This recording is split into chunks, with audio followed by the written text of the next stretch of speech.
On prête à un moine du début du milieu du Moyen-Âge, Guillaume d'Occam, une locution latine qu'on connaît maintenant sous le nom de rasoir d'Occam. En fait, c'est plus vieux que ça, ce principe-là. Il était énoncé, on le retrouve chez Aristote, et si ça se trouve, il y a des gens encore plus vieux qui l'ont dit, qui ne savaient pas écrire, on ne sait pas. Mais en tout cas, on prête à Guillaume d'Occam, Occam étant une ville en Angleterre, un principe qui dit il ne faut pas multiplier les entités plus que de raison. Dit comme ça, c'est pas très clair, hein, mais ça signifie, en gros, c'est le principe de l'idée que l'alternative est féconde. C'est-à-dire que si je n'ai pas besoin d'une nouvelle entité pour expliquer un phénomène nouveau, pourquoi l'utiliser? Alors on pourrait prendre un exemple médical, par exemple. Quelqu'un qui se retrouve face à un médecin qui se retrouve face à un individu qui saigne du nez, a mal à la tête et a une cervicalgie, il a mal au cou. Il vaut mieux penser que l'hypothèse la moins coûteuse, ce sera celle qui propose une maladie qui recouvre les trois phénomènes, plutôt que de penser qu'il y a trois pathologies différentes qui vont expliquer chacun des phénomènes. On ne sait pas si c'est vrai, si ça se trouve on se trompe, mais en tout cas il est plus logique de privilégier l'hypothèse la moins coûteuse au départ, celle qui met en jeu le moins d'entités. Alors on parle de rasoir d'Occam parce que ça permet de couper les entités non nécessaires, comme on dit. On rase les entités non nécessaires. Donc souvent on comprend mal le rasoir d'Occam parce qu'on se dit « Ah donc c'est le plus simple qui est vrai ». Mais ça, on n'en sait rien. C'est pas vrai. Ça dit pas si c'est le plus simple qui est vrai. Ça dit il est logique de privilégier la solution la plus simple. Mais c'est pas sûr qu'elle soit vraie. Mais c'est logique d'abord de privilégier la plus simple.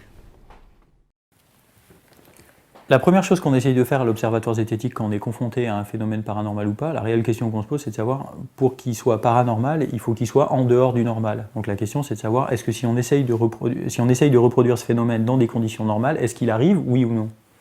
Est-ce qu'il y a besoin de faire appel au pouvoir de l'esprit sur le corps pour justifier la marche sur le feu ou la catalepsie sous hypnose? La réponse c'est non. C'est que rasoir d'Occam oblige non, mais suggère, hein, c'est que quand on a deux théories qui ont le même pouvoir explicatif et qu'il y en a une qui remet en cause l'intégralité de ce qu'on sait de la physique et l'autre non, ben, autant faire appel à la plus simple en fait. Hein.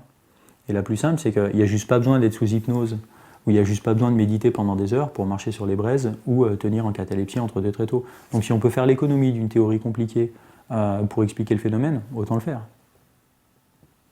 Quand on est face à un phénomène bizarre, l'idée c'est de voir est-ce qu'il n'y a pas une autre manière de l'expliquer avec les moyens qu'on a sous la main, avec la physique, la chimie, la psychologie, les sciences sociales, toutes les connaissances qu'on a déjà à disposition. Et si on arrive à expliquer le phénomène avec des choses connues, pour penser que ce phénomène est extraordinaire, il faudrait qu'il ait une propriété qui ne soit pas expliquée par ce qu'on connaît déjà. Sinon il est ordinaire en quelque sorte. Donc pour pouvoir penser qu'un phénomène est dit paranormal ou surnaturel, il faudrait qu'il ait quelque chose qu'on ne puisse pas expliquer avec ce qu'on a déjà sous la main.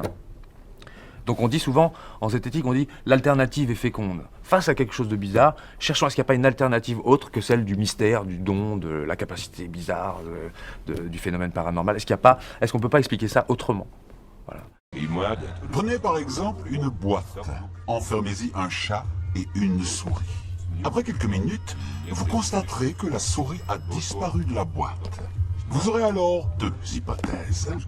Première hypothèse, il s'agissait d'une souris extraterrestre pratiquant la téléportation. Deuxième hypothèse, le chat a mangé la souris.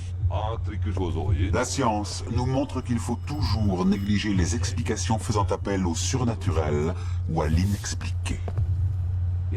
La raison nous enseigne qu'il faut toujours privilégier les explications les plus simples et les plus vérifiables.